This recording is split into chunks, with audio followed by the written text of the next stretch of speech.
propósito del tema de Venezuela. Ha hecho algunas críticas respecto a algunos señalamientos hechos por el presidente Luis Abinader en su toma de posesión. Criticó el hecho de que frente a otros representantes de otros países, bueno, pues asumiera esa posición que entiende Miguel Mejía que es injerencia. Miguel Mejía, que es funcionario, además de este gobierno. Vamos a dar las buenas tardes a Miguel y sobre todo para que además de esa situación nos dé su parecer en sentido general, porque hay hoy elementos nuevos respecto al caso de Venezuela. Buenas tardes, ministro, ¿cómo estás? Bueno, muy buenas tardes a nuestro amigo legendario Fafa. No se revoltee, que hay tiempo para todo. Claro. Mi respeto y mi reconocimiento a ese viejo luchador, al amigo Graimer. Aquí estamos. Graimer Méndez. Aquí estamos, líder. Camarada Graimer. Y el hijo de mi gran amigo Jovine. No tengo el placer de conocerlo de manera personal, pero fue un gran amigo de su padre. No, nosotros nos conocemos a través de Iván Rodríguez, no me niegues. Exacto. Entonces, fíjate, quizás lo más importante sería abordar el tema nacional y un plano secundario el internacional. Yo acabo de ver el análisis que estaba haciendo Fafa en cuanto a la reforma. Estamos en tiempo de reforma y creo que Fafa tiene mucha razón en el hecho de que está reclamando de que no se limite única y exclusivamente a la mayoría aritmética que tiene el PRM. Pero hay que dar el reconocimiento al presidente Luis Abinader, que ha dicho que pese a esa mayoría ha estado dispuesto a abrir un proceso de concertación, de diálogo, y pocos días después de haber asumido, pues le tocó la puerta al candidato del PLD y pudo hablar con él y tratar de buscar un punto de avenimiento con relación a ese tema. Lo hizo con Leonel, pero Leonel en principio le dio gripe, después le dio COVID y finalmente no todo rechazó el diálogo con todo su derecho. Y yo creo que esto hay que sacarlo más allá de los círculos políticos, hay que integrar lo que es la sociedad. La sociedad es un arcoíris de pensamiento, de clase y demás. Nosotros, entendiendo la importancia que tienen estos tiempos de reformas, hicimos hace 2 semanas un seminario con 95 cuadros del partido nuestro, en la cual tuvimos el honor de tener a Olivo Rodríguez Huerta, que para nosotros es uno de los mejores constitucionalistas, no del país, sino del área. Y también tuvimos a Iván Leonidas Rodríguez, para mí el mejor economista que tiene la República Dominicana. ¿Para qué? Para que la militancia no actúe de oído, que aprendamos a leer o a tocar con la partitura. Y estos son temas muy profundos, muy importantes en la coyuntura histórica que vive la República Dominicana, y yo creo que toda la sociedad debe participar en este debate. Eso de cerrar, de ponerle el candado a la reforma y tirar la llave al mar, me preocupa. Estoy de acuerdo con el candado, pero si tiran la llave al mar, los tiempos van cambiando. Camarada Miguel, sí. Ahí, para seguir en ese mismo tono, dado ese encuentro, taller de evaluación del proceso de reforma, los resultados de ese taller lo podríamos tener y con qué punto de la propuesta que ha hecho el presidente de reforma, con cuál usted está de acuerdo y con cuáles no. Primero, la metodología de participación amplia, diversa y plural, sin distingo de clase, de ideología, de color o de religión. Es lo primero, que aunque ellos tienen una mayoría aritmética, te digo que pueden hacer, no tienen excusa para evadir la reforma, pero yo creo que si siguen la tónica que ha planteado el presidente de hacer una amplia consulta popular, es correcto. Y con relación al contenido, bueno, nosotros estamos de acuerdo con la independencia del Ministerio Público, estamos de acuerdo con eso, estamos de acuerdo con el 2 periodos nunca más, que no sé por qué hay tanta preocupación, porque la actual constitución, la del 10 y la del 15 lo establecen, y estamos de acuerdo con otro tipo que se plantea en la reforma. La reforma fiscal ya es otro tipo de debate que hay que realizar, porque generalmente y tradicionalmente se hacen reformas para recargar más a los que menos pueden, y yo no veo de qué manera se puede hacer una reforma fiscal que no afecte más la maltrecha economía de los pobres, la clase media baja. ¿Está de acuerdo con la reducción del Congreso, de los integrantes? Yo creo que eso es un tema que si lo ven desde el punto de vista de la reducción del gasto, no tiene sentido. Si lo ven desde el punto de vista de la importancia que pueda tener de que toda la provincia, los municipios tengan una representación, eso es más importante que el gasto público. Entonces lo que hay que analizar si realmente todo el territorio nacional se encuentra debidamente representado con la cantidad de legisladores que tiene el Congreso. Eso no se puede despachar con una simple disposición. Hay que ir a hacer un estudio de fondo, desde el punto de vista sociopolítico, de la importancia de tener esa cantidad o de reducir esa cantidad. Es evidente que necesita todavía de mucho consenso y discusión el tema de la reforma, Miguel, pero me encantaría que me hablaras del caso Venezuela, sobre todo por tus críticas a... Bueno, la llama que encendió la pradera fue que yo fui a una rendición de cuentas que nos reúne a la Asamblea Nacional, donde se había invitado a todos los países acreditados en el país y algunos invitados especiales, y me parece que es un centro, es un escenario bastante solemne y que no era el lugar apropiado para que la descarga que hizo el presidente de la República con relación a un tema internacional lo hiciese en ese escenario. Esa es mi primera observación. Ya tampoco estoy de acuerdo con el contenido de su intervención, pero me quise ir más a la forma que al contenido. ¿Por qué? Porque ahí, en esa representación había, por ejemplo, estaba China, estaba Cuba, estaba Honduras, estaba Vietnam, estaban, creo que representantes de la Federación Rusa, con la cual la República Dominicana tiene relaciones. ¿Tú te imaginas lo que hubiese sucedido? Que esos representantes se paren de esa asamblea, dicen, yo no vine aquí a esto, yo vine a una juramentación, yo vine a una rendición de cuentas, lo que se ha hecho, lo que se va a hacer. Entonces yo creo que el presidente no respetó la solemnidad de ese escenario para hacer esa descarga, que evidentemente responde a una convicción de él y a un compromiso político que tiene él y su gobierno, sobre todo su ministro de Relaciones Exteriores, que se ha comportado como un sello bomígrafo del Departamento de Estado de los Estados Unidos. Esa es la primera observación. Luego ahí se me hicieron una serie de críticas, una serie de peticiones al presidente, pues yo soy coherente. Si ustedes tienen registro de la memoria histórica, yo cuando tuve disidencia con Leonel Fernández, le expresé públicamente y le expresé desde el mismo escenario del Palacio Nacional. Y a sus funcionarios, que yo entendía que no andaban por buen camino, también lo hice. Y le agradezco a Leonel que nunca, ni en público ni en privado, me llamó la atención. Entonces, eso habla bien de él, porque es respetuoso de la disidencia. No le dice con extremismo, ni con falsos señalamientos. Y no tiene temor ahora usted, por su posición, creo que es muy elocuente lo que está diciendo y la posición, que ser llamado a la atención por ese mismo punto.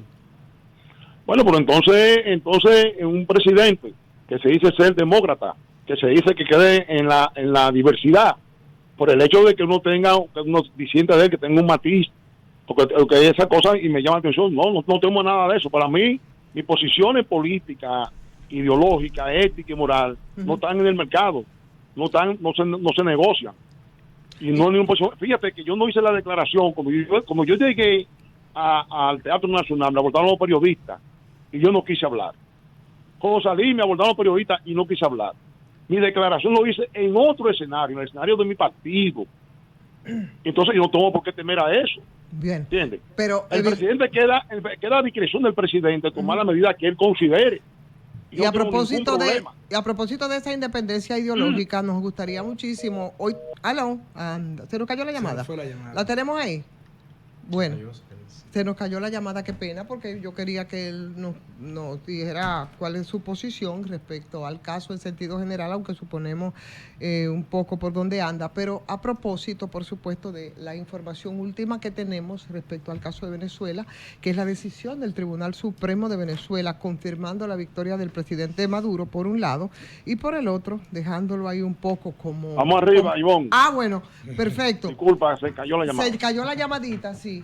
Dos cosas, Miguel.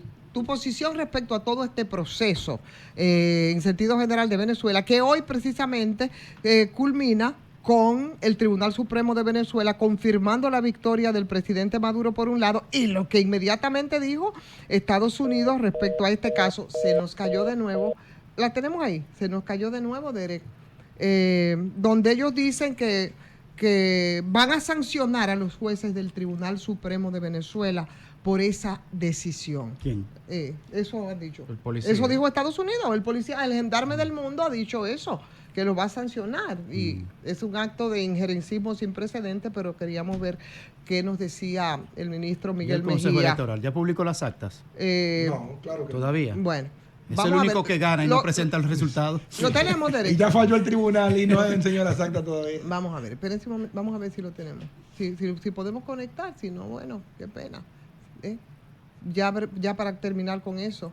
Lo tenemos ya. Miguel, tu posición respecto al caso de Venezuela, te decía lo que dice hoy el Tribunal Supremo Electoral de Venezuela, que confirma la victoria de Maduro y, por supuesto, la reacción rápida de Estados Unidos, que dijo que va a sancionar a los jueces del Tribunal Supremo por esa decisión. Bueno, una injerencia más. Porque lo primero es que hay que recordarle a los amigos oyentes y televidentes de que en Venezuela hubo una elección no bipartidaria. No fueron los demócratas y los republicanos. Allá participaron 10 candidatos en esas elecciones. Y ellos aceptaron las reglas del juego. Ese organismo de arbitraje, que es el CNE, fue aceptado por todas las partes. En consecuencia, quien tiene que dar el veredicto de acuerdo a las normas, a las leyes de ellos, es el Tribunal Electoral. Gusten o no el resultado. Evidentemente, mi punto de vista es de que había un libreto elaborado para ser ejecutado antes, durante y después. Y estamos en la presencia de la ejecución de ese libreto, que no difiere mucho del libreto que se elaboró cuando vinieron a poner de manera caricaturesca a Juan Guaidó. Es lo mismo. ¿Entienden?